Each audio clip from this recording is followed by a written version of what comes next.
Before we begin, take a deep breath and let the noise of the day slowly fade.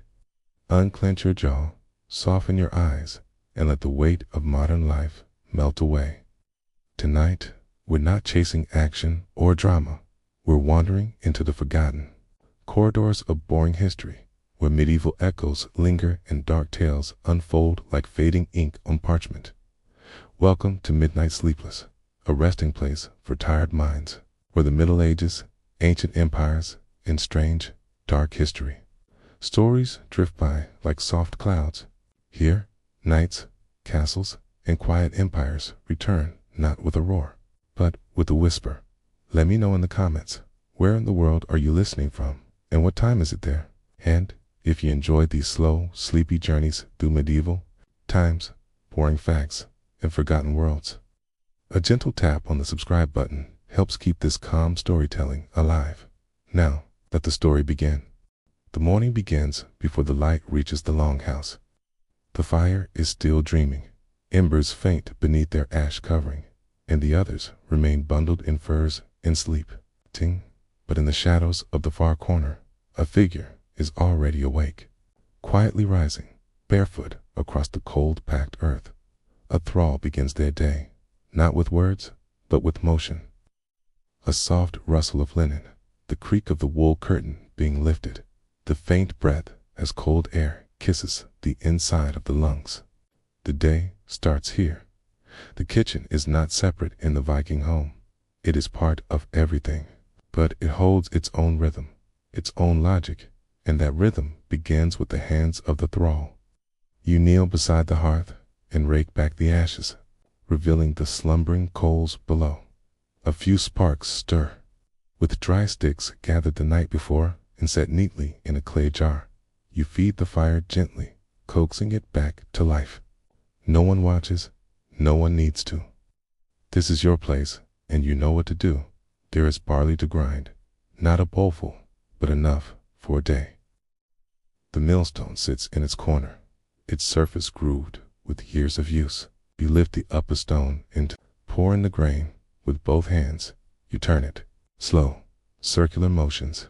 The sound of stone on stone fills the space, not loud, but constant. A low, grinding hum that seems to pull the morning into motion. Flour collects in a shallow wooden tray beneath the mill. You pause only to brush a strand of hair from your face, then return to the work. The light is increasing now, a pale wash creeping through the high gaps in the wall. Others will be awake soon. The first voices will be quiet. The youngest children will shuffle across the furs, rubbing their eyes, asking what's to eat. By then, the flour must be ready. You do not resent this task, or perhaps you no longer think of it in those terms. It is simply yours, like the ladle belongs to the pot, like the fire belongs to the hearth. The kitchen has its tools, and you are one of them, living, breathing, learning. Once the flour is gathered, you pour it into a bowl of cold water, drawn earlier from the well. Your hands know the texture to seek, to dry, and it cracks. Too wet, and it slips through the fingers. With a pinch of salt and the final knead on the worn wooden board, the dough is ready. You shape it into rounds, not large, and place them aside to rest. The baking slab is warming now. The fire, fully awake, breathes upward through the Longhouse. You smell the smoke clinging to the wool of your sleeves and think only of the next task. A pot of water is hung above the flame. You will boil roots. This morning, turnips or parsnips, perhaps a bit of dried onion if any remains. Someone else will slice salted fish for the noonday meal. But for now, it is your job to stir the pot, to keep the water from spilling over, to keep the fire from burning too hot. There is little recognition in this. When the food is good, no one mentions the thrall. When it is late or thin or missing salt, only then are you remembered. But that too is part of the rhythm. You have learned to find your place in the space between praise and blame. A young woman, not a thrall, approaches. She hands you a bundle of herbs and gestures toward the stew. You nod and crush the leaves between your palms, releasing their scent. Wild garlic, perhaps, or nettle. The fragrance rises and softens the air around the fire. She returns to her weaving without another word. There is no cruelty in her face, but no kindness either. Just expectation. You sit again, pressing dough onto the warm slab, flipping it once, then lifting it aside. Your fingers move without needing your thoughts. You listen to the others waking. Slow emergence of a household, not as a chorus, but as a tide. One voice, then another. A cough, the scrape of a bench, the sound of leather being tied, and through it all, you remain near the hearth, not unseen, but not quite present either. The thrall is part of the house, but not part of the story told by those who sit near the fire in the evening and speak of battles and gods. Yet you know this house. You know every knot in the wood and every crack in the stone. You know which herbs too steep for fever, Mina, which pots sing when they boil and which need mending, Ina, the children's rhythms, the quiet sighs of the elders, the exact moment when the fire needs one more log, and as the first bowl is filled and passed to a child, and the bread is broken and shared, you remain close to the warmth, watching, waiting for the next task, and you wonder, not with bitterness, not with longing, if someday someone might remember the meals prepared, not with song or story, but with hands like yours. The Longhouse is fully awake now, its heart beats steady, in the low murmur of voices, the shifting of bodies, the gentle scrape of bowls against wood. The smoke rises more confidently through the narrow hole above the hearth, curling upward and away. You move through the space between others like smoke, yourself present, necessary, yet drifting always at the edge. Your hands are never still. You rinse the used bowls in warm water, not scalding, but enough to lift the oils, and you wipe each one dry with a square of old linen. The cloth is rough but absorbent, stained by many meals and many mornings. You fold it again and set it aside. Just so a child has spilled their porridge. The elder next to them clicks their tongue, not harshly, but with expectation. You rise without instruction, retrieve the cloth, and kneel to clean. The porridge is thick and cool now, sticking slightly to the boards. As you scoop and blot, the child whispers, "Sorry." You nod once, and then it's done. Nothing more is needed. You return the bowl to its place. The others have not paused to notice. This is how it is. The thrall works between breaths, always present, never loud. At the fire, you lift the kettle to one side, letting it cool. Then you gather the ash from beneath the hearth. It is gray and soft, like sifted flour, warm still in the center. You store it in a clay jar near the door. It will be used to clean, to preserve, to scrub. Nothing here is wasted, not food, not time, not even fire. Someone calls for more bread. You rise again. The last of the dough rounds are resting near the stone slab. You press them lightly, feeling for pockets of air, then place one on the slab's warm surface. The hiss is faint now. The fire has burned low. You turn it once, then again, watching the crust form, slow and pale. It is not a perfect round. One edge curls in, a sign of uneven shaping. You smooth it gently with the flat of the spatula and let it finish on its own. Behind you, a man sharpens a blade. He sits near the entrance, turning a thin knife across. A whetstone with slow, even passes. The sound is clean, a soft scrape, a whispered rhythm. You watch for a moment, not out of interest, but because even that task is part of the house's music. The bread is done. You lift it from the slab and place it with the others, wrapped now in wool, kept warm for the next to eat. You eat only after the rest. It's not, has always been the way. When the last of the bowls is set aside, when the pots are cooled, when the fire no longer asks for wood, only then. Today, there is enough. A small piece of fish remains. A strip of flatbread, spoonful of broth, thick, with softened roots. You sit near the hearth and eat in silence. No one speaks to you, but they do not stop you either. This, too, is part of the rhythm. As you chew, you glance toward the ceiling beams. Bundles of herbs swayed gently in the draft. You tied some of them yourself last autumn. Nettle, juniper, meadowsweet. You remember the scent on your fingers for hours after, the way it clung to your skin, even after the washing. The elder woman asks for tea. You rise again. A pinch of dried mint and 2 berries crushed between your palms, then dropped into a small pot of warm water. You stir with a narrow twig and bring it to her without a word. She accepts it, wraps her hands around the cup, and says nothing. You return to your place, and in that silence, there is recognition. Later, someone asks about the storage jars, whether the salt pot is still half full, whether the pickled onions are still good. You answer calmly, factually.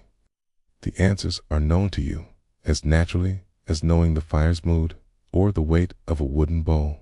You are keeper of the quiet details. It's the ones that keep the house from unraveling. In the afternoon, you will fetch more water. You will scrape the ash from the pots. You will mend the cloth that covers the flour jar. You will knead dough for tomorrow's bread and press it into shape. You will taste for salt, for spoil, for smoke, all without question, all without pause, and through it all, you wonder gently if these hands that measure, that clean, that knead, are remembered not as those of a servant, but simply as part of the house itself, as constant, as needed, as silent as the stones in the hearth. The day has worn on gently. The fire has grown small, no longer hungry, its light dimming into soft shadows that stretch long across the floor. The kitchen no longer pulses with work, but rests in quiet aftermath. The bowls have been stacked. The flour jar has been covered. The smell of broth and bread has faded into the wooden walls and woven cloaks.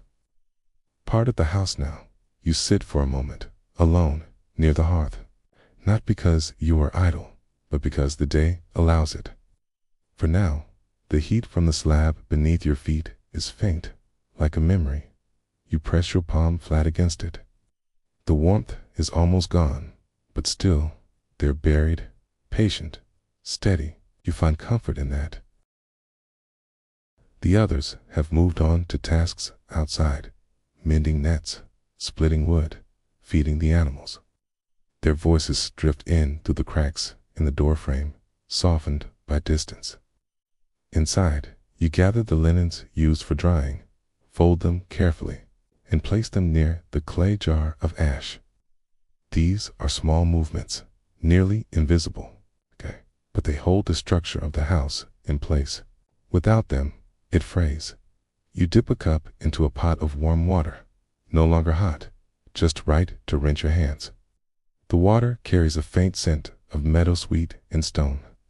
As you pour it out near the fire pit, you think of all the water drawn today, from the well in the chill of dawn, carried in clay jugs across uneven ground.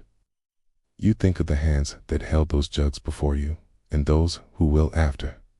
The water always flows forward. Near the fire, you roll the wool cover more tightly. Over the leftover bread, it will keep until morning. The crust will harden slightly, but a bit of steam from the hearth will soften it again. It is not waste. Nothing is. Even crumbs are swept and fed to the chickens or scattered for birds at the edge of the woods. You smile softly at that. The birds know the sound of sweeping. The elder, who drank the mint tea, is asleep now. Her cup rests near her hand, empty save for a leaf or two curled at the bottom. You take it and clean it gently, as you would your own. Not because she asked, and not because she would notice, but because the rhythm of care continues, even when no one is looking. You stretch your arms above your head. The bones in your shoulders click softly, not in protest, but in reply. The aches are familiar now, like a quiet companion that follows you from sleep to sleep. You do not resent them, you simply carry them, like the bucket, like the dough, like the days. The light outside turns honey gold. A shadow of smoke lingers near the ceiling, fading slowly, drawn toward the smoke hole that always knows the way. You watch it for a long moment. It twists, curls, rises, and disappears. You envy its ease, but you also understand its path as you begin preparing for the next day, laying out the barley, checking the herbs, smoothing the cloths. You do it without urgency. The house will sleep soon, and you will sleep too. But first, readiness. Quiet readiness. The kind that ensures tomorrow does not stumble. Someone nods toward you as they pass, not with familiarity, but with acceptance.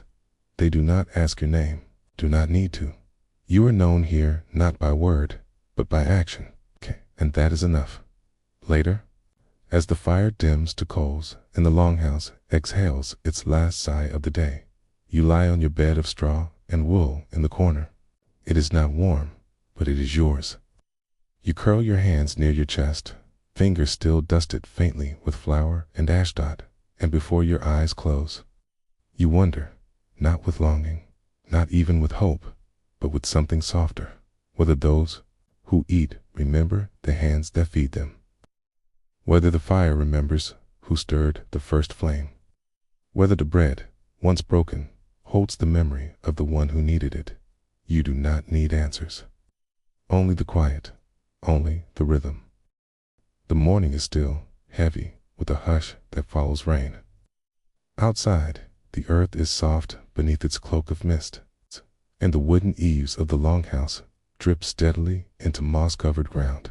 Inside, the hearth has already been stoked to life, its warmth creeping across the floorboards and waking the scent of smoke that never truly leaves the walls.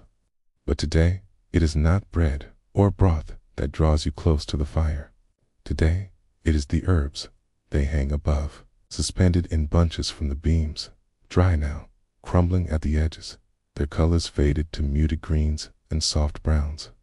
They sway slightly when the door opens, releasing tiny ghosts of scent, nettle, yarrow, wild thyme, and something more bitter, perhaps angelica or mugwort. Each one has been gathered with purpose, cut from hillside or forest edge, dried with care, and tied with twisted flax thread. Some are used in cooking, others, less often, are used for healing. You reach up and take down a bundle of dried meadowsweet. The leaves are fragile, the stems brittle, crushed between your fingers. They release a scent of hay and honey, delicate but distinct. This herb is for fever, for joint pain, for troubled sleep. The elders taught you to steep it gently, never boil. Let it speak softly, they said, or it won't speak at all. On the wooden table near the hearth sits your mixing bowl, not for flour, but for herbs and water, sometimes oil, sometimes ash. The mortar's carved from stone, its surface smooth and shallow, worn by years of grinding. A pestle rests inside, heavy and familiar. You place the meadowsweet within and begin to crush, slow and steady, your hands finding the rhythm with practiced ease. The scent grows warmer, rounder, filling the space around you like a blanket dot to this. You add a small pinch of ground juniper, sharp and resinous, and a sliver of dried birch bark, shaved fine with a paring blade. These are for breath and for the skin, said to keep out the dampness that creeps into the bones during long winters. You do not know the truth of it, but you have seen the way these mixtures bring calm, and that is enough. There are other bundles you do not touch often. Henbane, tucked far from reach, marked with red string, used only in rare, precise moments, and never without guidance. And there is sweet cicely, used to sweeten root mixtures and mask the taste of stronger remedies. You remember your grandmother folding it into crushed garlic and water, a paste for wounds and swelling. Her fingers smelled of sap for days after. Today's recipe is gentle, for the elder with aching knees and cold hands. A warming salve made from beeswax and herb oil. You fetch a small clay pot of whale oil, thick and golden, kept sealed beside. The hearth smells strong of sea and smoke and something older, but when warmed with herbs, it carries them well. You place a spoonful in the copper pan and nestle it near the edge of the fire. While it warms, you prepare the cloth, a square of linen, boiled clean, soft, and ready to receive the mixture. Will be folded, pressed against skin, held in, placed by wool. The warmth will spread, slow and quiet, like the smoke rising now from the pot's edge. You stir it gently with a horn spoon, watching the herbs darken as they steep. A child passes behind you, peeking into the pot. You smile, and they ask, "Is it for the old woman?" You nod. The child watches for a moment longer, then skips away. Even the youngest know the power of these mixtures, not as magic, not as myth, but as part of life. It's part of the quiet care that sustains a household through winter. The scent of the salve has changed. Less oil now, more green. The juniper speaks, loudest, but the meadowsweet lingers beneath, soft and steady. You lift the pot and let it rest on a flat stone to cool. When it thickens, it will be ready. You will rub it into the elder's joints, slow and circular, until the warmth moves deeper than the skin. On the shelf nearby are the records, not scrolls or books, but bundles of bark and hide, marked with simple runes, reminders of which herb eases what gathered over years. You trace one with your finger, a symbol for fever, for aches, for restless sleep. These recipes are not inventions. They are inheritances, not from gods, but from grandmothers. Outside, the rain begins again. A gentle tapping on the roof. You tuck the cooling pot into a basket with the linen and rise slowly. Your knees echo the same dull ache you will soon treat. You do not mind. The warmth will return to you, to her, to this house that breathes through smoke and steam and the scent of crushed leaves. And as you cross the floor, salve in hand, you wonder how many lives have been touched, not by sword or story, but by a simple mixture of herbs and warm oil passed from hand to hand, forgotten by most, remembered only by those who felt its quiet relief. The salve is still warm as you enter the sleeping corner of the Longhouse. The elder is already awake, though she is not moved from beneath her pile of woven blankets and thick, matted wool.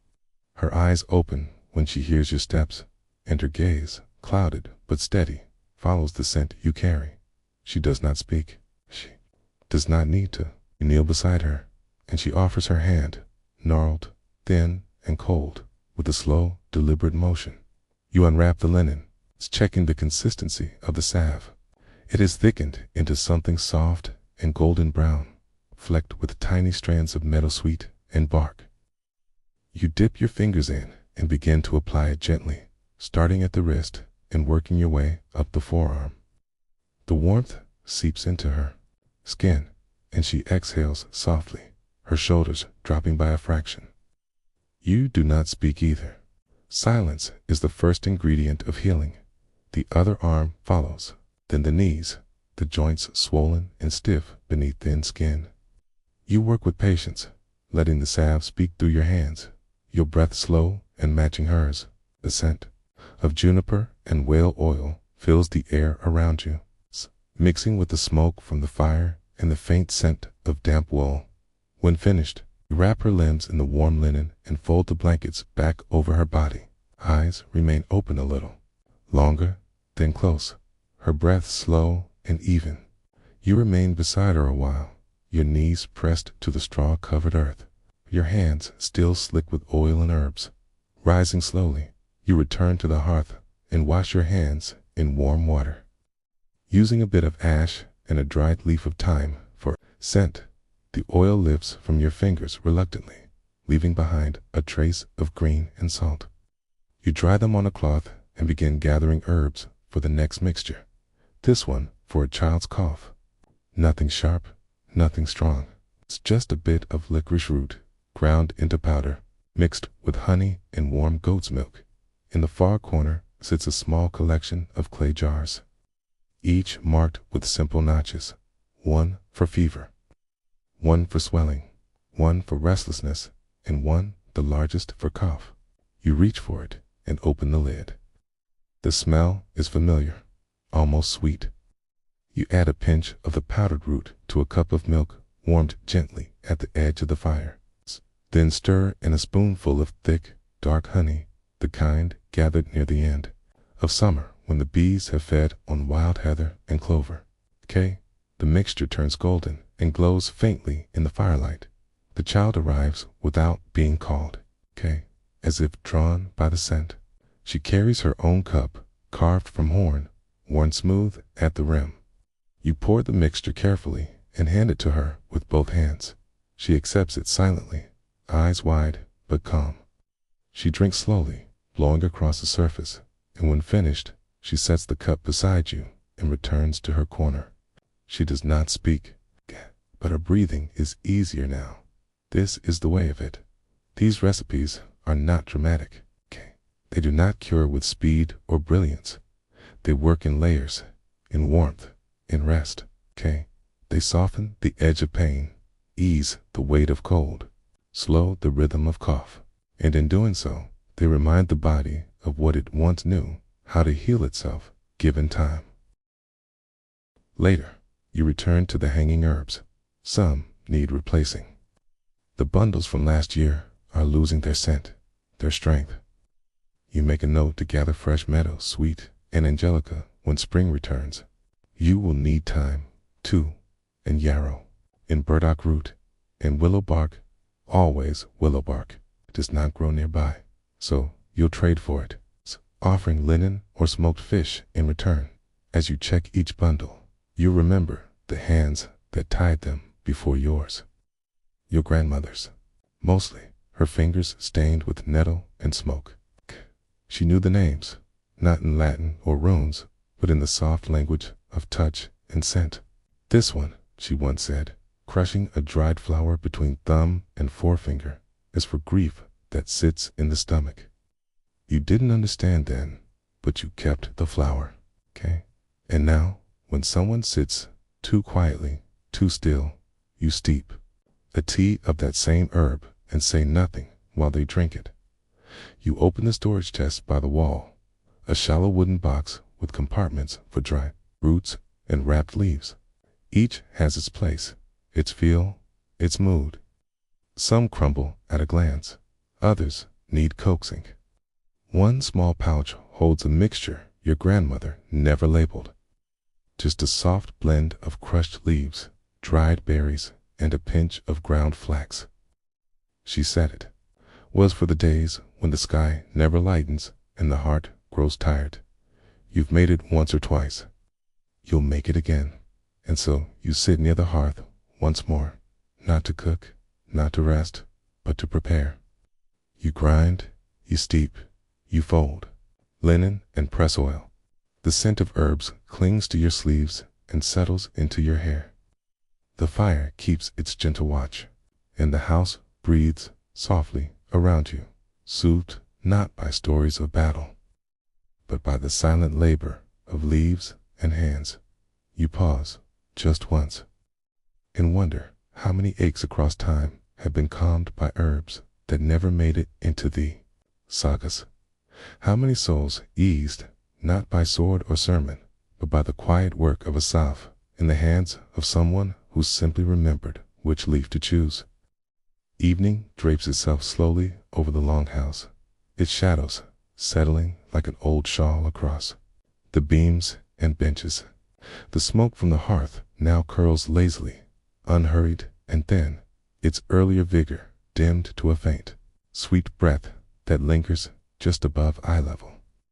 The room grows quieter with each passing moment, voices softening, movement slowing, the day preparing to fold itself gently away. You return to your seat near the herb chest, the warmth of the hearth brushing softly against your knees. A fresh batch of dried sage leaves lies beside you, gathered the season before, now brittle with time. You crush a handful into a bowl, mixing in dried petals of chamomile, golden and papery, and a sliver of dried apple. This mixture isn't for pain, nor fever, nor cough. It is for rest. Sleeping tea.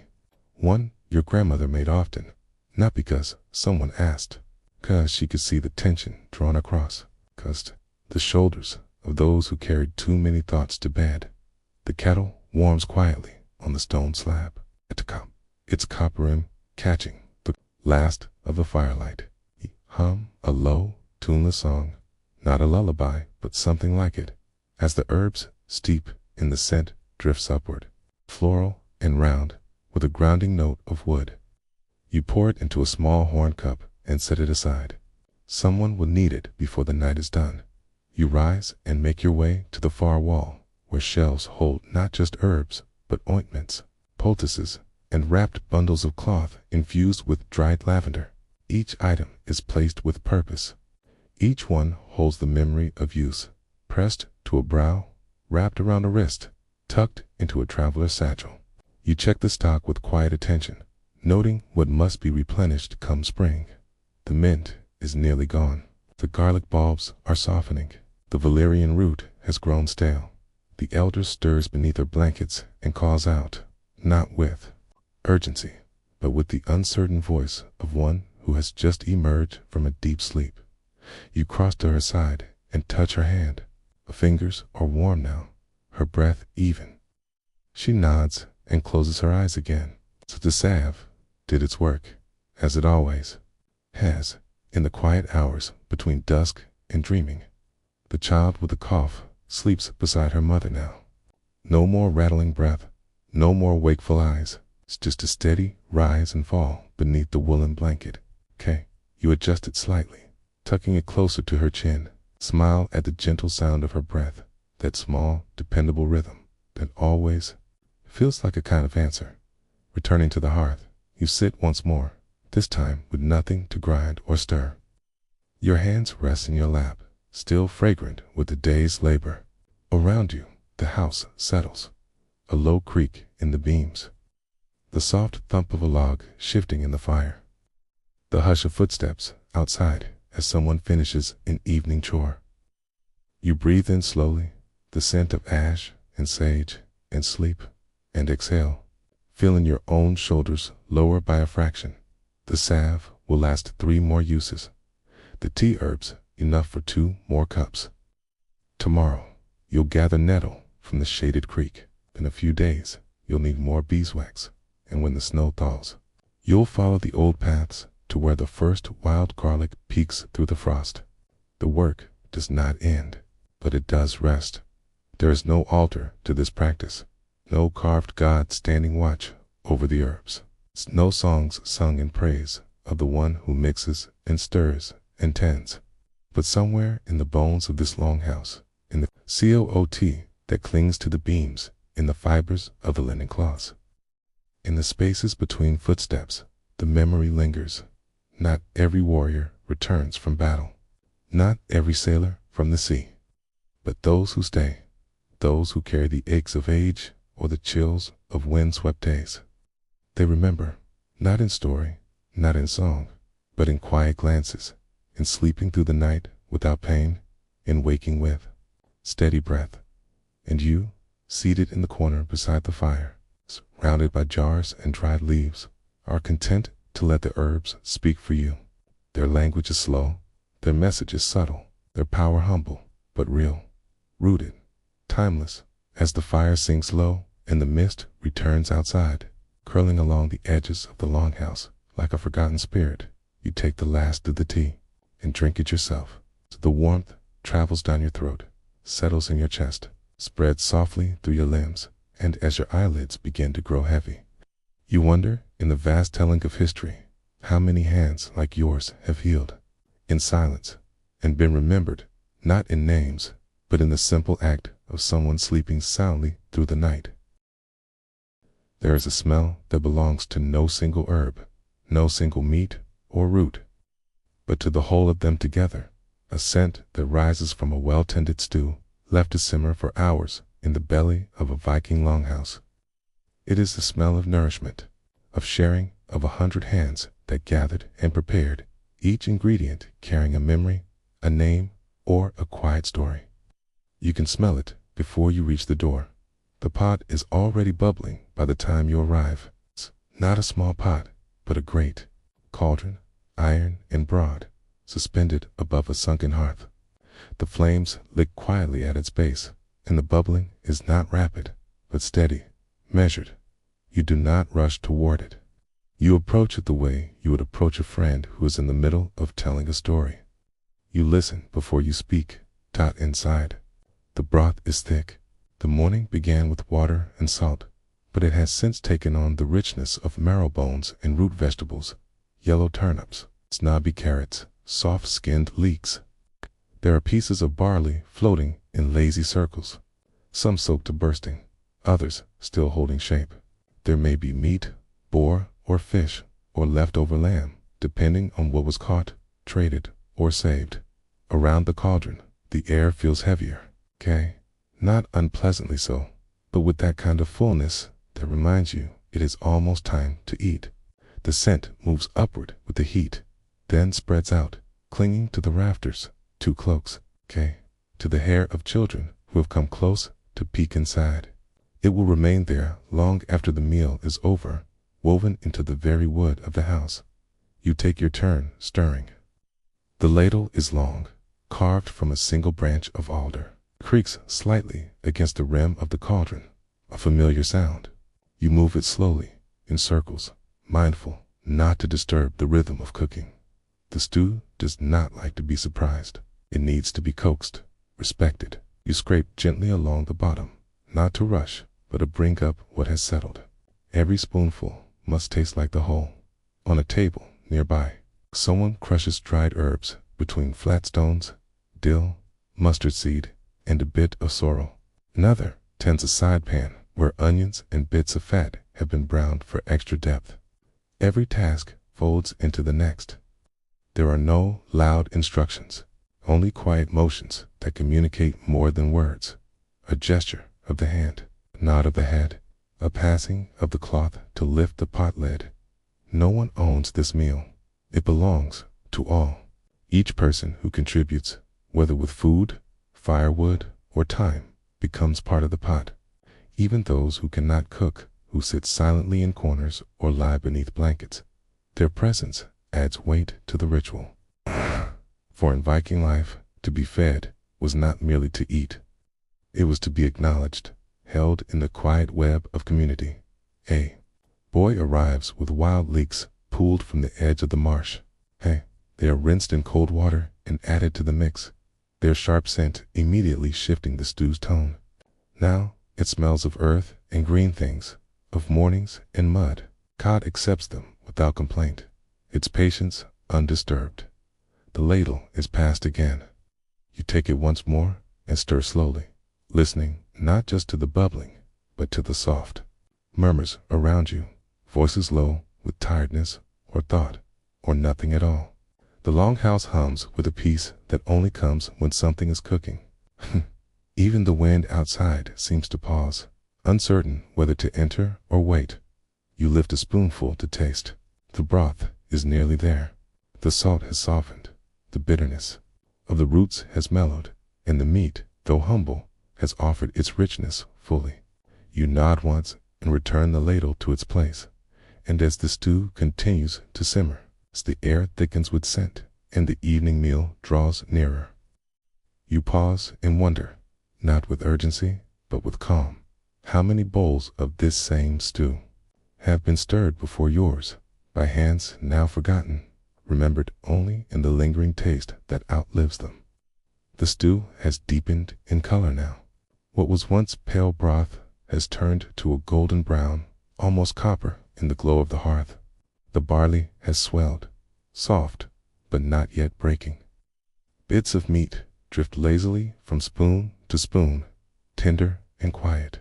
And the vegetables, the leeks, the carrots, the softened garlic no longer hold their shape. They have blended gently into the liquid, surrendering their form for flavor. The air in the Longhouse feels changed. Not warmer, but heavier with the scent of sustenance. It settles into the thick wool cloaks, seeps into the fibers of the woven grass mats, and hums just beneath the quiet murmurs of conversation. A few people have gathered, seated near the fire, not speaking much, waiting, not impatiently.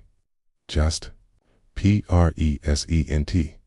A woman sets a wooden board nearby with thick slices of rye bread, coarse and dark, studded with grains, and still warm from the side oven. The crust crackles as she cuts it. The sound is small but comforting, and it mingles with the occasional hiss of steam from the stew. Someone brings a small bowl of salted herring preserved weeks ago, now soaked briefly to remove the sharpness. It's laid out without ceremony. It will join the meal like everything else. Simply, you take your place beside the cauldron again. The ladle, darkened by years of use, rests at an angle inside the pot. You pick it up and stir once more, slow and clockwise. This time, the motion is almost meditative. You know the weight of the stew now, when it resists, when it yields. There is a rhythm to it that belongs not to recipe, but to memory. A boy approaches, cradling a bowl of mushrooms wrapped in cloth. He offers them with both hands. You unwrap the bundle gently. The mushrooms are wild, picked that morning, carefully cleaned, sliced thin. They smell faintly of damp earth and wood, smoke. You nod in thanks and add them to the cauldron. They disappear quickly, their color darkening the broth just a little more. They bring depth, kind of silence made edible. You glance toward the high beams above. Bundles of dried herbs hang there. Thyme, angelica, wild celery, and bits of dried moss. Not for today. They'll be needed when the roots run low, but their presence comforts you. They are the whisper of future meals.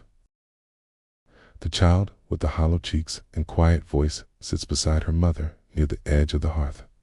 She leans toward the pot, her eyes following the swirling surface. You smile at her. She does not smile back, but she does not look away either. Children understand stew in a way adults sometimes forget. They watch it the way one watches the sea, for signs, for promises, for comfort. You lift a small spoonful again and taste. This time you add nothing. It is ready. It's not perfect. It was never meant to be, but complete in its own way. Enough to satisfy, enough to share. You remove the pot from the hook, setting it carefully on the flat stone nearby, close enough to remain warm, far enough to rest. Wooden bowls are passed hand to hand. Each one is different, some carved, some chipped, some plain, but each one will hold the same portion. There is no counting, no measuring. It's fad. The ladle moves from bowl to bowl with calm efficiency, guided by habit and care. Few bowls receive, less the children, the elders, but only because they will come back later for more. Bread is offered alongside, not on plates, but in cloth-lined baskets passed around. The crusts are tough, the centers soft. A few people dip theirs into the stew before lifting it to their mouths. The act is slow, reverent, without being formal. This is not feast food. His is life food. As the bowls, empty and quiet sounds, fill the space. The soft scrape of spoon against wood, the occasional sip. The hush of breath between mouthfuls. The Longhouse becomes something closer to stillness. A stillness of full bellies, warm hands, and shared space. And you, still seated beside the pot, feel the warmth of the hearth against your back. The scent of broth still lingers in your sleeves. Your arms ache just slightly from stirring. It is a good ache, the kind that reminds you that something was made and shared. You close your eyes briefly. The sounds fade even more. Only the fire and breath, and the creak of someone settling into sleep. The pot sits now mostly empty, a few remnants clinging to the bottom. Someone will scrape them tomorrow, perhaps to start the next stew, or perhaps just to remember the taste. And you wonder, as the embers shift and sigh, how many pots have been stirred this way, not for glory, not for ceremony, but simply so that no one went to bed cold or hungry. How many unnamed cooks have measured time not in days, but in ladles, in barley, in quiet servings of warmth. The embers glow softly now, a deep orange that pulses like the last heartbeat of the day. Round the hearth, most of the bowls lie empty, some cradled in laps, others placed gently on the floor. A few children sleep with full bellies, their heads resting on folded cloaks or nestled into a parent's side. The air holds a hush that feels earned, a silence, not of absence, but of comfort. You sit quietly beside the cauldron, now resting cold on its stone bed. Its blackened sides were the marks of countless meals, soot-shadowed and crusted near the rim where broth once bubbled. You wipe the inside with a bundle of damp moss, sweeping gently, not to clean entirely, but to preserve the memory of today's flavors. For in some houses, the next stew begins where the last one ended, outside. The wind shifts through the trees, brushing against the thatched roof in slow, measured sighs. The Longhouse creaks in reply, its wooden bones used to such conversations. Somewhere in the dark, a dog yawns and settles. The day has closed its eyes. You gather the remaining bread, just a few slices, and wrap them in a cloth for tomorrow's meal. Not waste, but preparation. Every scrap, every crust holds purpose. The herring is returned to its jar, the lid pressed down snugly with cloth and wax. The herbs used today have been noted with the cut of the blade across a wooden tally stick. Dill, sorrel, sage. A quiet accounting of what is past. Across the room, someone speaks in a whisper, a story, perhaps, or a prayer too soft to reach your ears. Others listen, unmoving. Their stillness is not disinterest, but attention. Words are not needed often in this place. The stew, the bread, the shared space, they say enough. You take a clean cloth and wrap it around the ladle's handle. Tomorrow, it will be oiled lightly and stored away, not as a tool, but almost as a companion, faithful, worn, and quietly essential. Its place is not on a shelf, but near the fire, close to the heart of the house. Before retiring for sleep, you pass by the herbs once more. Their silhouettes hang like faded pennants, proud in their quiet way. You touch one bundle, dried thyme, fragrant even now, and thank it in silence. Not a ritual, not a rite, just recognition. Its plants, these bits of field and forest, have flavored more than food. They have flavored memory, tied each meal to a season, a gathering, a quiet hour after hard labor. The Longhouse dims further. The fire burns low, its light no longer dancing, but resting, a gentle shimmer that flickers rather than flames. A few people have settled into sleep. Others lean against beams or furs, their eyes closed, not yet dreaming, but drifting. The space holds a shared fatigue, a togetherness that asks nothing more. You take your place among them, pulling a blanket over your shoulders. The scent of stew still clings faintly to your skin. Barley, onion, smoke. You close your eyes and let it carry you into rest. As steady and full as the meal just passed, and as the last crackle of wood gives way to silence, you wonder, in the long stretch of human time, how many days have ended this way? How many pots emptied by grateful hands? How many bellies warmed? How many nights made easier not by wealth or power, but by a single bowl of shared stew? The first light of dawn crept softly into the narrow cracks of the mud brick house, a code across the quiet village, a call older than memory itself, waking not only the men but the women whose daily labor began before the sun fully showed its face. In one small household at the edge of the settlement, a young woman named Ruxana rose from her rough woolen blanket. Her bones stiff from the chill of the night, her day, like that of her mother and grandmother before her, began with the grinding of barley.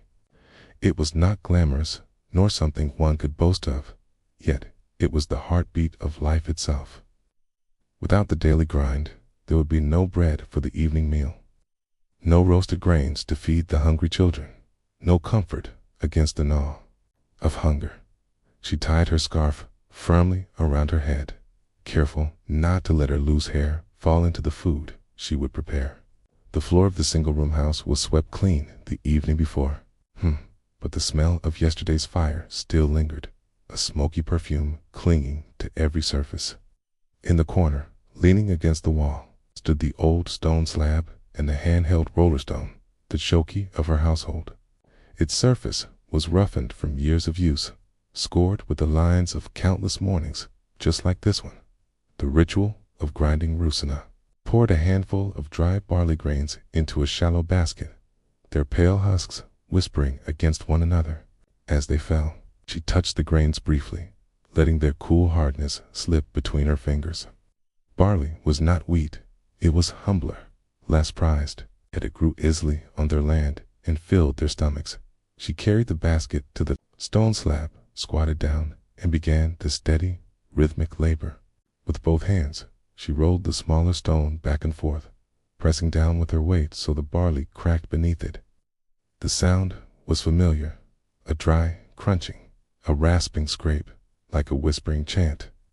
The slab trembled slightly with each stroke. It was slow work. One handful took minutes, an hour for a small pile, and 2 hours or more for enough to feed the family for the day. Ruxana's arms ached quickly, but she did not pause.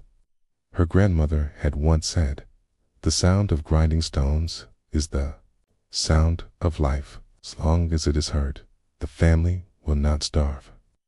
Those words echoed in her mind every morning. As she worked, she sang softly under her breath. It was an old song, not remembered in full, but just the fragments women always sang while grinding verses about the fields, about the rain, about the yearning for loved ones far away. Her voice mingled with the scraping of the stones, the melody rising and falling with the rhythm of her hands. Memories etched in stone. The slab itself was older than Ruxana. Her grandmother had ground barley on it when she was a young bride, and even her great-grandmother before that. Over the years, the surface had worn smooth in the center where the grains always fell. Sometimes, when Ruxana's fingers brushed against the slab, she felt as though she were touching not just stone, but history, a lineage of women bound together by the same labor. She remembered the stories her grandmother used to tell, how, in years of famine, the slab had been used to grind even wild grasses and bitter acorns, anything that could be made edible, and how, during the good years, it had carried the sweet fragrance of roasted barley, mixed with milk and honey for special festivals. The stone slab was not just a tool, its witness to the family's survival. The weight of the morning outside, the village stirred slowly awake. The bleating of goats, the lowing of cattle, and the distant cry of a baby carried through the still air. Men prepared to go to the fields, children fetched water from the well, but within the homes, women bent over their slabs, grinding, grinding, grinding. It was a chorus of effort, though no one thought of it as remarkable. Ruxana's hands began to burn. The rolling stone pressed into her palms, leaving red marks. Fine dust rose into the air, clinging to her skin and hair. She coughed softly, but did not stop. Her younger brother would soon stumble from his bed, rubbing his eyes and demanding food.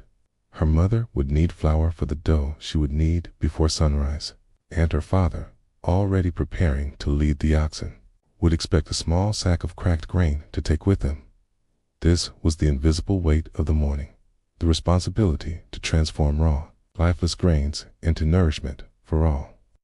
And that responsibility always rested on the shoulders of women like her. Barley's humble place. Barley had always been the grain of the poor. Wheat, when they could get it, was softer, finer, better suited to white bread and festival loaves. But barley was hardy, resistant to harsh soil and sudden frost. It was the crop that did not betray them, the crop that never failed. In some ways, it was the true foundation of their life, though the wealthy mocked it as Ruxana ground. She thought of the market women in the nearby town who sometimes sneered at villagers like her, barley eaters, they would mutter, as if it were an insult. But she did not feel shame. Barley filled her belly. Barley gave her strength to work. Without barley, they would not survive the winter. A glimpse of the future after nearly an hour. She paused to stretch her arms, rolling her sore shoulders. The small pile of flour on the slab had grown into a mound, pale and fine, like dust collected from centuries. She ran her fingers through it, feeling its softness. Soon, it would be kneaded into dough, baked against the hot clay wall of their oven, transformed into flatbreads, steaming with life. Her younger sister crept into the room, rubbing her eyes. She sat beside Roxana, watching the motion of the grinding. After a while, she placed her tiny hands on the roller, trying to mimic the motion. Stone was too heavy, her arms too weak, but she giggled with the effort. Roxana smiled faintly, though a shadow crossed her heart. One day, the slab would pass to her sister, just as it had passed to her. The cycle would never end. Always barley, always grinding. A part of her longed for a different life, perhaps one in the town, free from the endless rhythm of the stone. Yet another part of her felt bound to it, as if the slab was not just a tool, but her inheritance, her duty, her root, bread and survival. By mid-morning, the barley flour was ready. Her mother took it, mixing it with water and a pinch of salt, kneading until it became pliant dough. The fire in the clay oven was stoked with dry twigs and goat dung. Soon the smell of baking bread filled the air, earthy, warm, comforting. When the first flatbread was pulled from the oven, steam rising from its surface, the children crowded around eagerly. They tore at it with their hands, dipping it into a little bowl of milk, chewing noisily. The hard labor of the morning was forgotten in that moment of satisfaction. Roxana watched the meat, her heart swelling with a mixture of pride and weariness. No one praised her, no one thanked her, but she knew the bread on their lips came from her hands, from her arms, from her endless grinding. The low, smoky ceiling of the Longhouse bent heavy with the scent of well-oiled lamps. Their flickering light clung to the timbers, sending shadows sprawling across benches, barrels, and the wide hearth that sat at the building's heart. Around that fire, life pulsed. The Viking kitchen was not just a place of meals, it was a center of warmth, storytelling, and survival. That morning, the wooden spoon clattered against the rim of an iron pot, a deep sound echoing through the chatter of women and children. Sigrid, broad-shouldered and quick of hand, stirred barley thickened with goat's milk. The spoon had belonged to her grandmother, smoothed by years of stews and porridges, its handle polished with the oils of countless palms. Every Viking kitchen had such spoons, crafted from birch or ash, passed from hand to hand like treasures. Above the hearth, iron cauldrons swung from hooks blackened with soot. Well-oiled lamps flickered beside them, filling the air with their sharp, fishy tang. To outsiders, the odor might have been cloying, even sickening. To the Norse, it was the smell of light, of safety, of the sea that gave life. A single lamp could burn for hours, its wick fed by the rendered fat of a whale.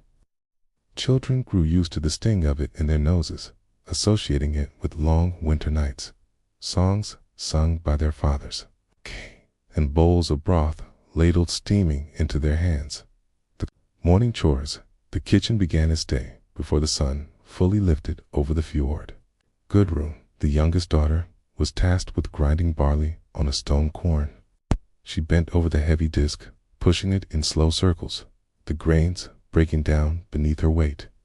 Every Viking child learned the rhythm of the quernstone, an endless grind that sang of both monotony and necessity. Her small hands were blistered, but the grain dusted her arms like pale snow, proof of her labor. Beside her, Torstein, the eldest son, returned from the shore with buckets of seawater. Salt was precious. Boiling it down from the sea gave their food the temps that kept it edible through long months at sea or in storage. He lugged the pails into the smoky kitchen, setting them down with a grunt. His mother was already layering fish in a wooden tub, rubbing each piece with salt before sealing it away beneath a lid weighted with stones. The salt-preserved cod, herring, and even chunks of whale meat brought back from hunts. Without it, family could never endure the hunger of deep winter or the lean days when the sea was storm-churned and empty. Wooden tools. Iron hunger. Though the men carried iron swords and axes into battle, the Viking kitchen relied mostly on wood. Wooden bowls, cups, ladles, and spoons filled the benches. A wooden spatula flipped flatbread on the griddle. A wooden trencher held dried fruits from summer, apples sliced thin and left to shrivel in the loft. Metal was too valuable to waste on humble eating ware, and wood was plentiful, shaped by knife, smoothed by hand, carved with runes of luck or love. Sigrid's spoon, scarred but strong, stirred everything. Porridge in the morning, fish, stew at midday, and mead at night. When cracks appeared, they were bound with twine or soot-sealed with fat, repaired rather than discarded. To throw away a wooden spoon was nearly unthinkable. Each one was part of the rhythm of daily life. Whale oil, meanwhile, was both blessing and curse. It smoked heavily, leaving walls greasy and eyes watering, but it gave steady light when the sun abandoned the north. The oil was stored in clay jars sealed with wax. Children were warned not to spill it. The precious liquid represented days of dangerous hunts, of men rowing out into icy waters, of spears hurled at massive, thrashing beasts. When the lamp smoke grew too thick, the women would open the roof hatch above the hearth, letting in a stream of sharp air. Snowflakes sometimes drifted down through the gap, hissing as they struck the fire. But the balance of air and smoke was delicate. Too much draught, and the heat fled little, and the eyes burned until they watered freely. The midday meal. By midday, the kitchen hummed with movement. The hearth crackled. A flat griddle placed over embers where thin rounds of barley bread puffed and browned.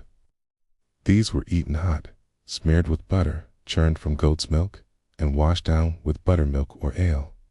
Children fought for the crispiest edges, while their mother swatted hands away with her spoon. A cauldron held fish soup, rich with onions and leeks grown in the small patch outside. The broth was flavored with dill and juniper berries, herbs gathered and dried in summer when the world was green. Viking cooking was not bland.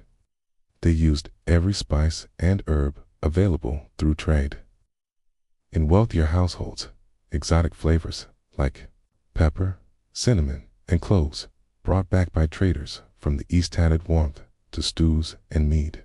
But in this longhouse, the flavors were simple: salt, herbs, akin to sweetness of root vegetables buried in the cellar through winter.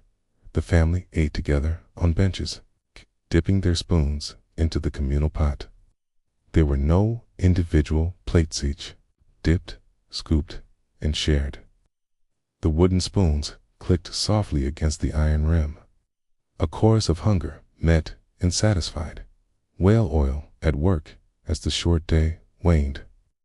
Shadows thickened, and the whale oil lamps were lit again. Gudrun trimmed the wicks with a small bone knife, her fingers quick from practice. The flames sputtered, then grew steady, sending a glow across the kitchen. The smell clung to everything: clothes, hair, even the food itself. Some nights, when the lamps burned long, Sigrid dreamed she could taste the oil on her tongue.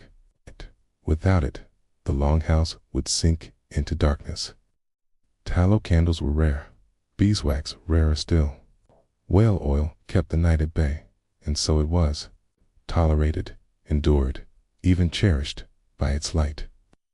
The evening meal was prepared: slabs of smoked lamb, boiled turnips, and dried berries softened in honeyed water.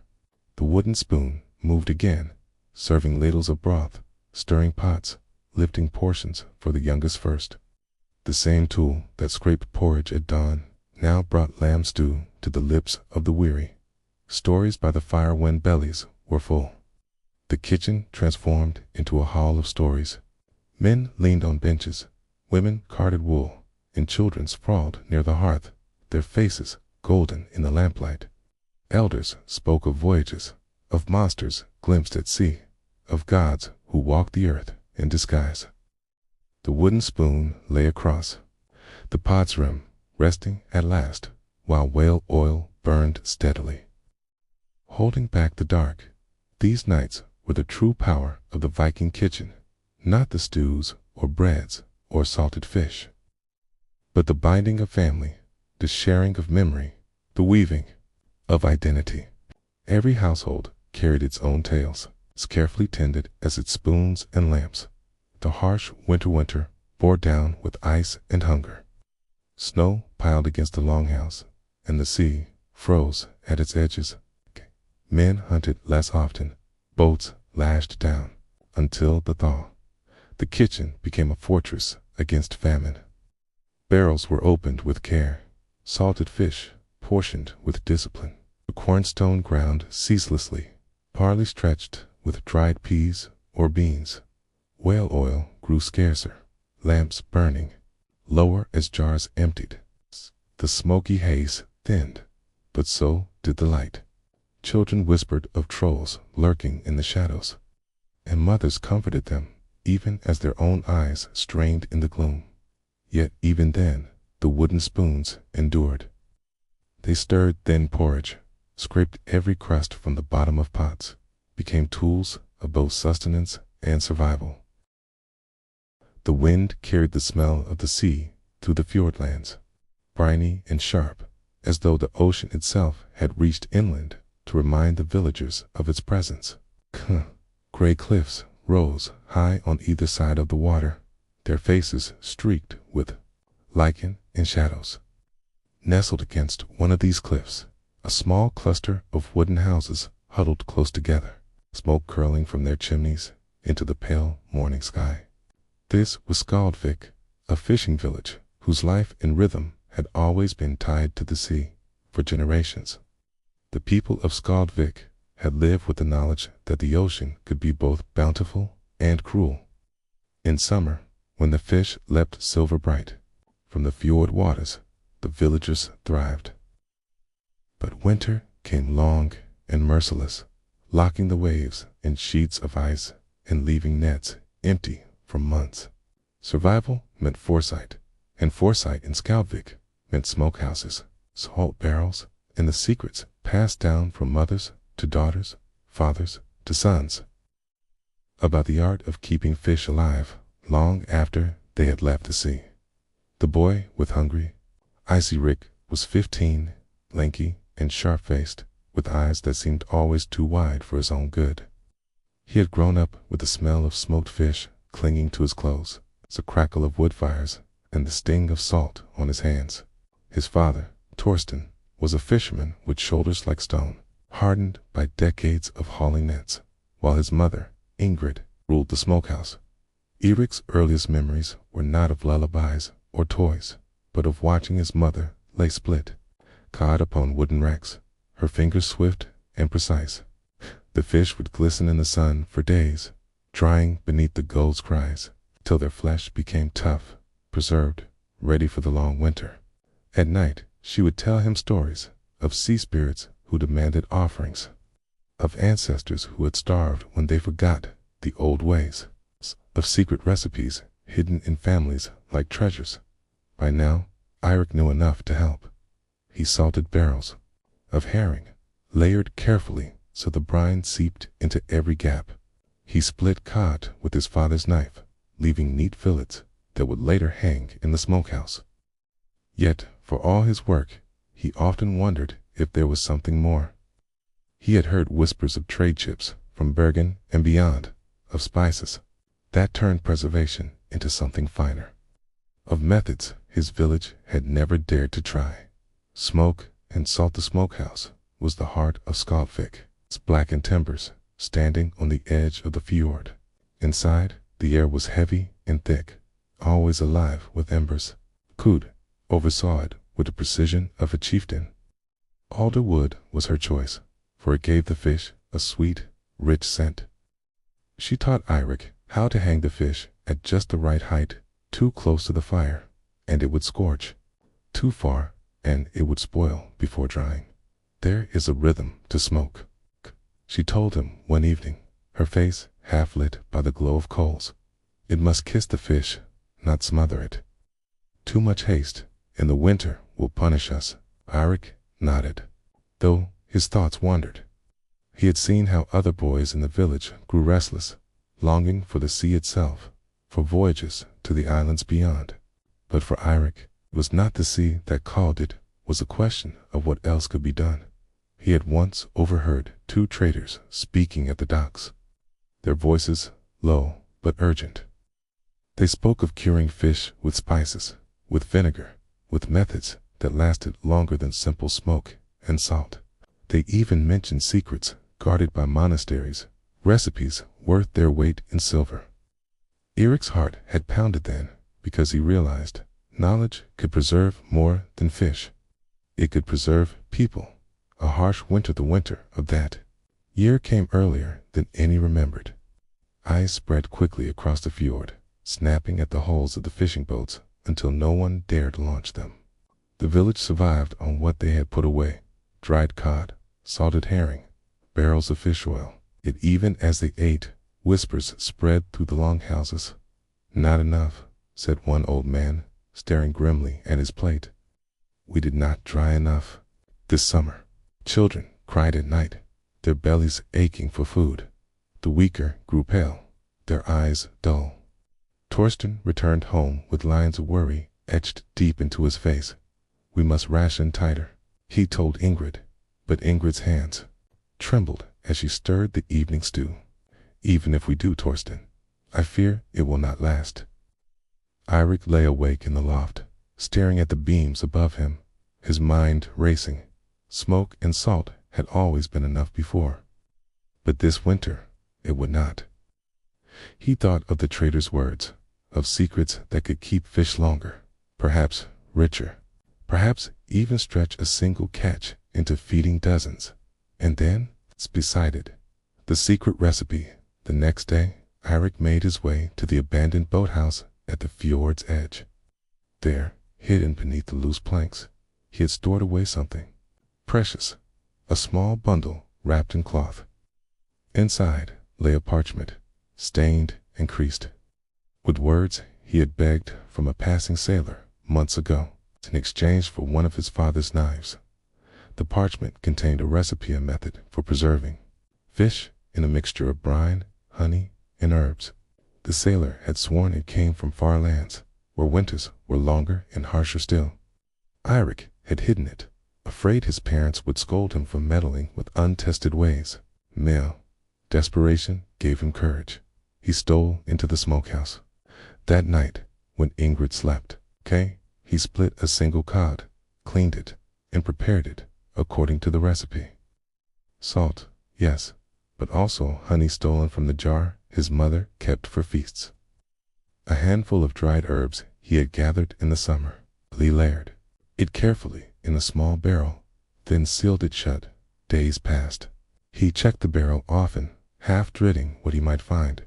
At last, when he opened it, the smell was not rotten, but sharp, rich, almost inviting. He tasted a sliver, and his mouth filled with flavor unlike any dried fish he had known, savory, sweet, alive. His heart raced. If this worked, it could change everything. Secrets and consequences. It reeled the barrel one night when the family sat huddled around their fire. Their meal, then. He placed a slice before his father. "What's this?" Torsten frowned. "Try it," Eirik urged. Reluctantly, Torsten took a bite. His eyes widened. Ingrid tasted next, her lips parting in surprise. "This is fresh, almost as if the fish were caught yesterday," she murmured. "Eirik explained quickly, showing them the parchment, telling them of the sailor and the recipe. For a long time, his parents said nothing. At last, Torsten spoke.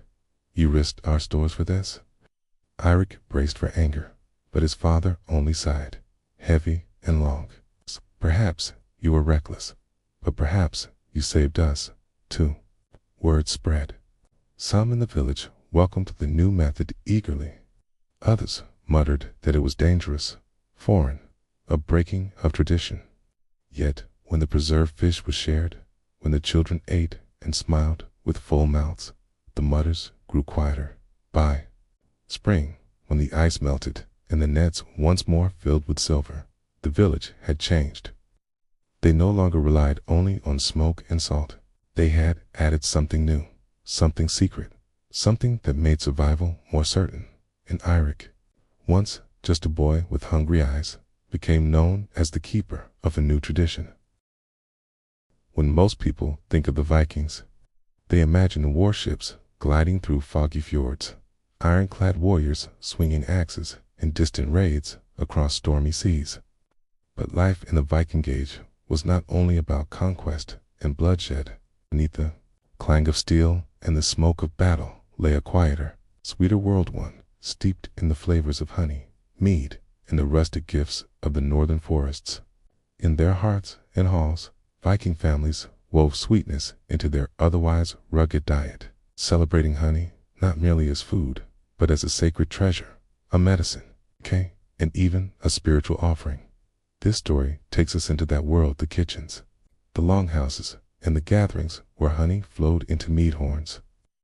Birch bark cradled food, and sweetness gave warmth to a harsh life. The sacredness of honey to the Vikings. Honey was more than a treat. It was a rarity, a blessing gifted by the bees, creatures held in deep reverence. Unlike today, where sugar is commonplace, the sweetness of the Viking world came mostly from wild honey. Farmers might stumble upon hives hidden in tree hollows, carefully harvesting honeycomb while risking angry swarms. Children often gathered to watch this dangerous yet magical act. They whispered stories of how honey was a gift from the gods, especially Odin himself. According to Norse myth, when the wise god Odin tricked the giants into giving him the mead of poetry made from honey and the blood of a murdered wise man, he granted poets and skalds their gift of words.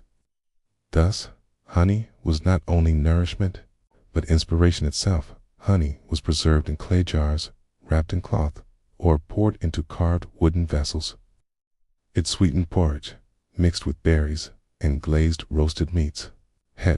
It was never wasted. Even honeycombs, once drained of their golden liquid, were chewed for hours by children, who relished their waxy sweetness like candy. Mead, the drink of celebration. Where there was honey, there was mead. Mead, a fermented drink made of honey, water, and sometimes herbs or fruit, was the heart of Viking feasts.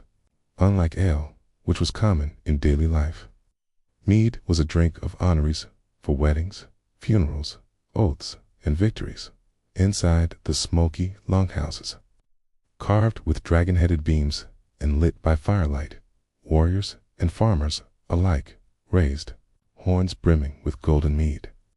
The air carried its heady scent, sweet yet sharp, mingling with the aroma of roasted lamb and wood smoke. Skalds would rise, reciting poems of ancestors and heroes, their tongues loosened by honey to drink.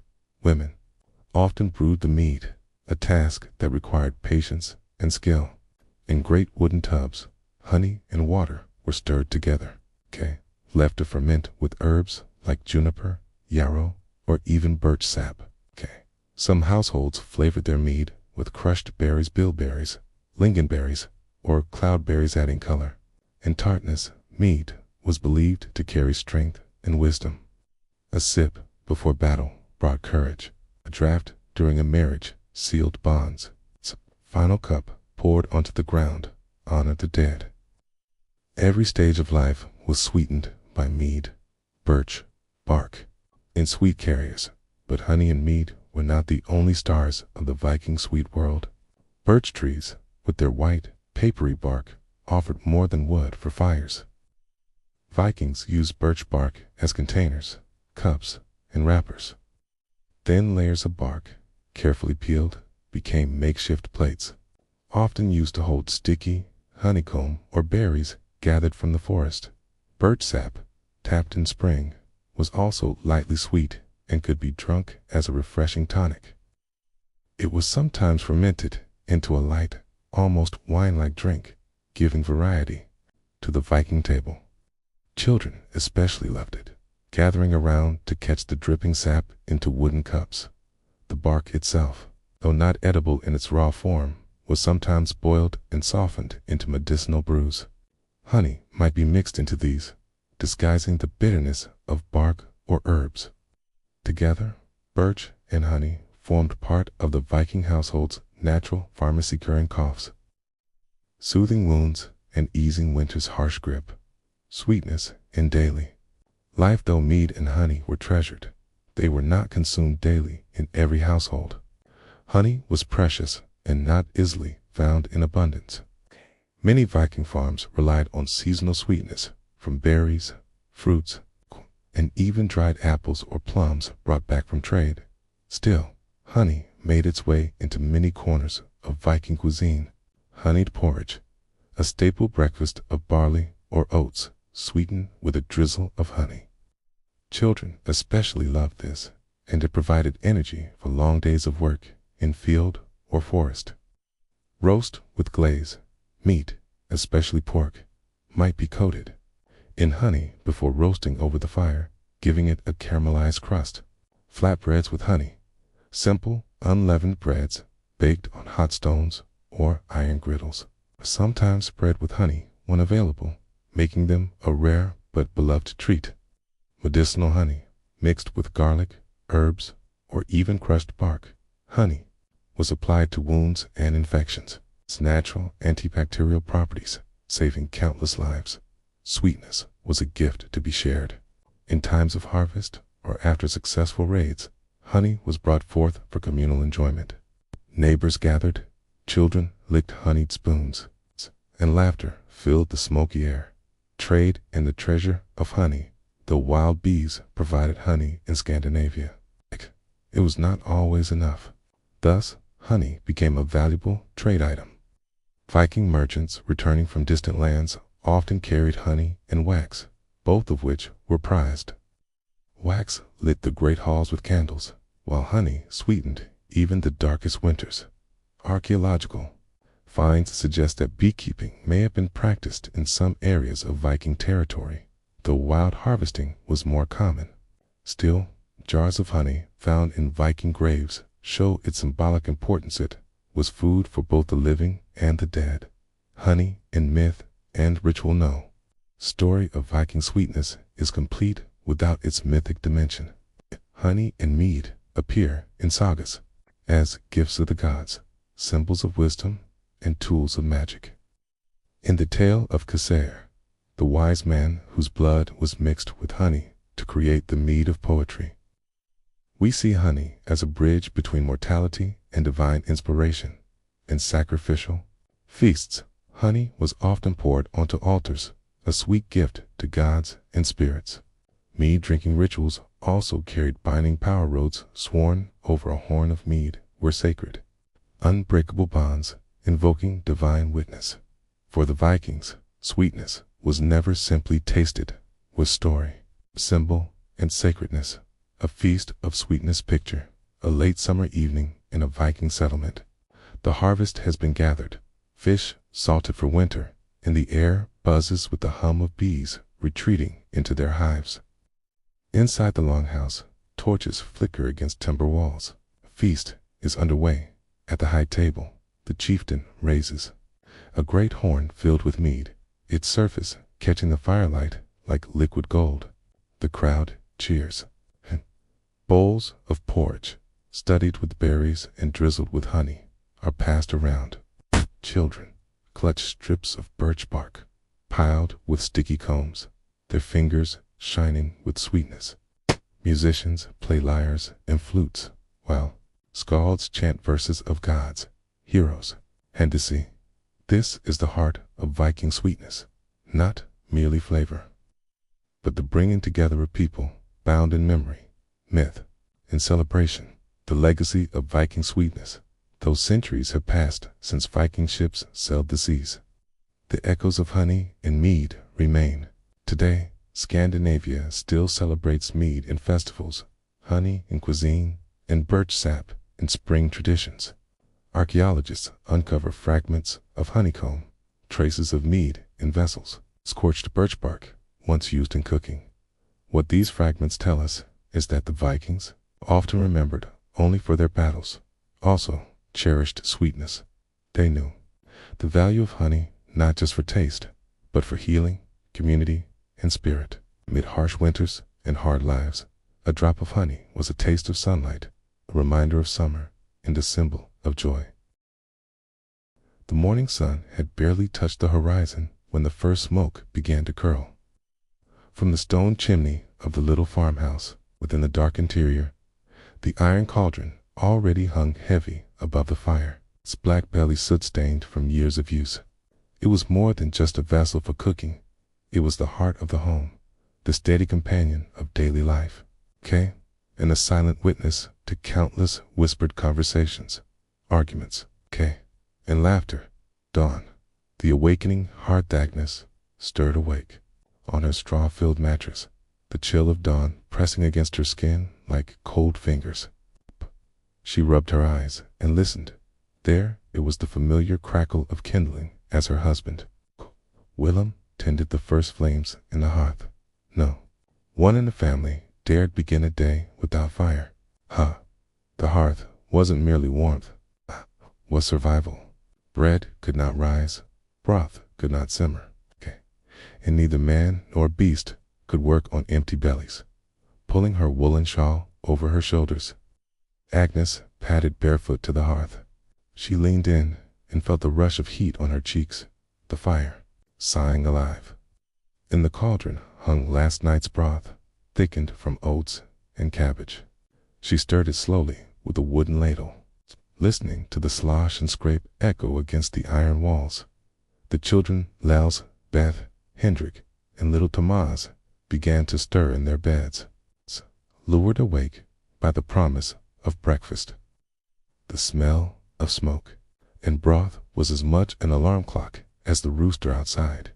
"Eat quick, little ones," Agnes urged, ladling steaming bowls onto the rough-hewn table. "The fields won't wait for your yawns." They bent their heads, blowing over the bowls, lips pink from the steam. The iron cauldron, Agnes thought as she scraped the last of the broth, was as faithful as the sunrise. Mid-morning, the work of women, when the men and older children left for the fields, Agnes remained by the hearth. A day's labor in the kitchen was no less demanding than plowing or sewing. The cauldron had to be emptied, scrubbed with handfuls of coarse sand, and filled again for the next task. This morning, it was laundry water. The cauldron hissed as she poured in buckets from the well. Soon the water boiled furiously, steam coiling up the chimney. Agnes dropped in lye soap and stirred with a stick as the sharp scent filled the air. Shirts, undergarments, and woolen stockings would be scrubbed on the washboard and then hung stiff in the cold wind outside. The neighbors often said Agnes was married to her cauldron as much as to Willem. She half agreed. For every task, there was boiling water for linen, softening beans until they surrendered, brewing herbs for illness, or melting lard for candles. Its iron sides seemed eternal, indestructible, though it was already older than Agnes herself. It had belonged to her mother, and before that, her grandmother. A legacy forged in fire. As the laundry water bubbled, Agnes prepared dough for the noonday meal. Barley and rye flour, a pinch of salt, and yesterday's yeast. She kneaded with firm hands, pressing life into the dough. Once risen, the loaves would bake on flat stones by the fire, while the cauldron turned to its next duty, vegetable stew. Noon, the gathering at the hearth by midday. The workers returned from the fields, sweat on their brows and soil under their nails. Hunger was written on their faces. The stew simmered in the cauldron, its aroma filling every corner of the low-beamed house. Carrots, onions, parsnips, and beans bobbed in the broth. joined by a precious sliver of salted pork from the Smokehouse. The family gathered, and Willem raised his wooden bowl first. "To the fire that feeds us," he said, a half-serious blessing. That had become their custom. The iron cauldron gurgled and spat as ladles dipped and refilled. Conversation hummed around the table, Elsbeth recounting the trouble she had with a stubborn goat, Condrick boasting of how many furrows he'd plowed, and little Tomas asking endless questions about everything he saw. The hearth became a place of unity. Every meal, no matter how simple, was a ritual of togetherness, and the cauldron, ever patient, gave without complaint, its belly always ready to bear the next burden. Afternoon, shadows and secrets after the meal. The house emptied again, save for Agnes and Elsbeth. The cauldron now boiled herbs comfrey, leaves, chamomile, and yarrow. The sharp, grassy scent filled the room as the women whispered about a secret matter. Elsbeth, nearly of marrying age, had caught the eye of a miller's son. Agnes, pretending to focus on her stirring, listened closely to her daughter's halting confession. The cauldron, hissing and bubbling, seemed to listen too, like an old confidant holding the secrets of generations.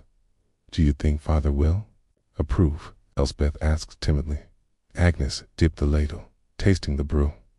"If the boy works hard and treats you kindly, your father will find no fault. But patience, child. Love is like this broth, must simmer, not boil over." They both laughed softly, sound mingling with the pop of firewood. Evening, stories by the fire as the sky dimmed and shadows crept into the corners. The cauldron served once more. Porridge, thick with milk and honey, was its final offering of the day. The children ate hungrily, yawning between spoonfuls. Afterward came the time of stories. Willem pulled his stool close, the flames painting his face gold.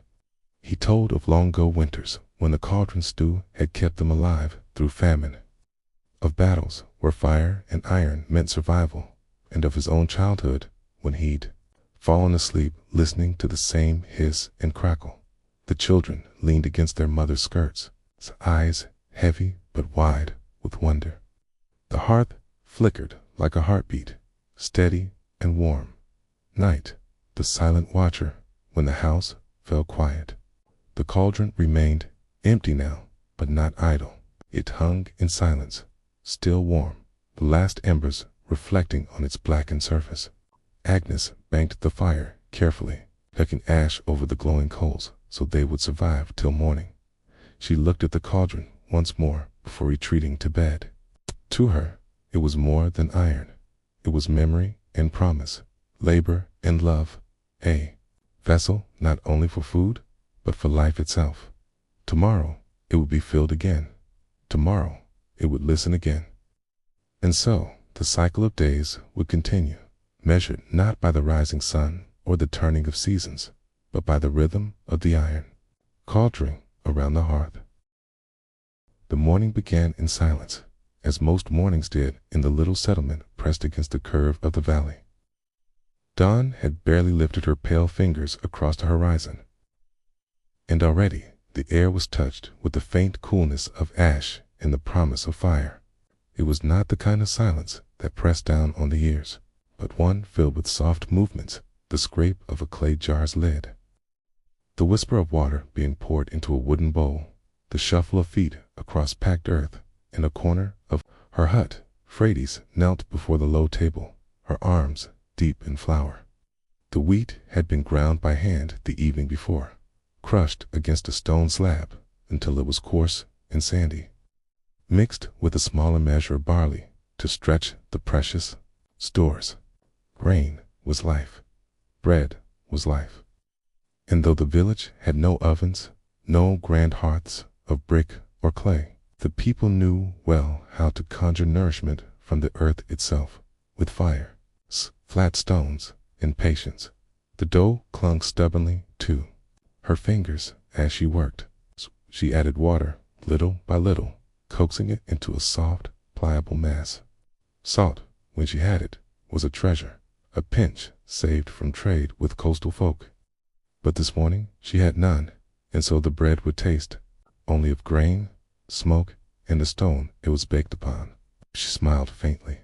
That was enough. Outside, her grandson Sale waited near the fire pit, stacking kindling with the solemnity of a boy entrusted with an important task. He was only 8 summers old, yet already his hands bore the small calluses of work. The fire pit had been cleared the night before, its ashes swept aside, and its stones rearranged to form a ring. Sale bent low, blowing gently on the spark that caught from his flint strike. And the kindling answered with a glow that grew into a crackle of flames. "Good," Frady said softly, as she emerged with the dough wrapped in a cloth. Her gray hair fell in wisps around her face, and her hands bore the traces of flour. "The stones will be hot soon." The ritual was one of rhythm. First, they waited for the flames to warm the largest flat stone placed at the center of the fire. That stone had been chosen carefully many years ago, picked from the riverbed where the water smoothed it flat and wide. Not every stone was fit for bread. Some cracked under heat, others absorbed too much smoke. But this one, this slab of river rock, had proved itself over and over. It held heat like a patient heart. As the fire licked its edges, Fridays pinched off portions of dough and patted them flat between her palms. She worked slowly, deliberately. Each disc grew round, soft, and ready for the heat. Sale watched, his mouth already watering at the smell that was yet to come. Bread, in its simplest form, was never taken for granted here. When the stone began to glow faintly with heat, Frades brushed its surface with a handful of damp straw. A hiss rose up, and the air filled with the earthy scent of steam and char. Then, carefully, she laid the first round of dough onto the stone. The hiss, this time, was sharper. Sale's eyes widened as the dough immediately began to blister. "Listen," Frades murmured, and he did. The bread spoke in crackles and pops as the fire beneath the stone shifted. The air was alive with it. Smell rose, quickly nutty, smoky, with a hint of sweetness. Sale licked his lips unconsciously. For him, bread baking was not just food. It was magic. They worked together in silence, adding new rounds as the first began to brown. Frades showed him how to lift the edge with a wooden stick, checking for the dark spots that meant the bread was ready to be flipped. No 2 rounds ever cooked quite the same. Some came out soft and golden, others blistered and charred. Each had its own character, its own place at the table. As they baked, the village stirred awake. A neighbor passed by with a bucket, nodding in quiet greeting. Another woman, older and bent with years, brought a basket of herbs to dry near her own hearth. There was no chatter, no clamor, only the steady, quiet rhythm of morning tasks. Baking was not only sustenance, it was part of that rhythm, a pulse that connected them all. When the first piece was finished, Sale snatched it up eagerly, tossing it between his palms to cool it. He tore it open, releasing a puff of fragrant steam. The inside was soft, still, damp with heat, while the outside bore the marks of the stone's kissed dark spots, crisp edges. He bit into it with a sigh of delight. Slowly, Frades reminded him, though her own lips curved in a smile. He nodded, chewing carefully now, savoring every grain. In that bite was the work of many days, the sowing of seed, the tending of fields, the grinding of flour, and now the fire. The bread was never just bread. It was memory, it was survival. As more rounds finished, Frades stacked them in a cloth-lined basket. The stack grew steadily, each piece resting against the next, warm and fragrant. Some would be eaten fresh that morning with goat cheese. Others would be carried into the fields as midday sustenance. A few would be saved for evening, when the fire was nothing but coals, and the silence of night wrapped the valley once more. The ritual never truly ended. Tomorrow, they would repeat it. And the day after, and the day after that, for as long as there was grain to grind and stones to heat. Yet each morning carried its own quiet joy. For Tees looked at Sale as he licked crumbs from his fingers. Right. And she thought of all the hands that had baked before hers, her mother, and her mother's mother, and the countless women stretching back into memory. None of them had ovens or fancy tools. They had stones, fire, and patience. That was enough. The deeper meaning of the ritual, to an outsider, the act might seem plain, even crude. But for those who lived by it, baking bread on flat stones was as sacred as any prayer. The stone carried the warmth of the fire. The dough carried the labor of the fields. Together, they transformed the simplest ingredients into life itself. There was comfort in the repetition. The kneading of dough, the crackle of fire, the hiss of steam on hot stone all. These sounds were as familiar as the beating of one's own heart. They marked the passing of time, the anchoring of days in the face of uncertainty. For Sale, each morning by the fire was a lesson. He learned not only how to shape dough, but how to wait, how to listen, how to respect the fire that gave warmth and food. He learned patience. He learned gratitude. These were the unspoken teachings of the ritual, carried not in words, but in practice. The story continues through seasons in summer. The bread was baked early, before the sun grew hot, and eaten in the shade of the huts. In winter, the fire was cherished even more, its heat not only baking bread, but driving away the bite of frost. In lean years, when grain was scarce, the rounds grew smaller, stretched with herbs, roots, or even ground acorns. Yet still, the bread was made. The ritual endured. Freydis knew her days of kneading and baking would one day pass into Sale's hands, and he, too, would pass it on. The bread was more than food. It was memory. It was resilience. It was the quiet ritual that bound generations together across time.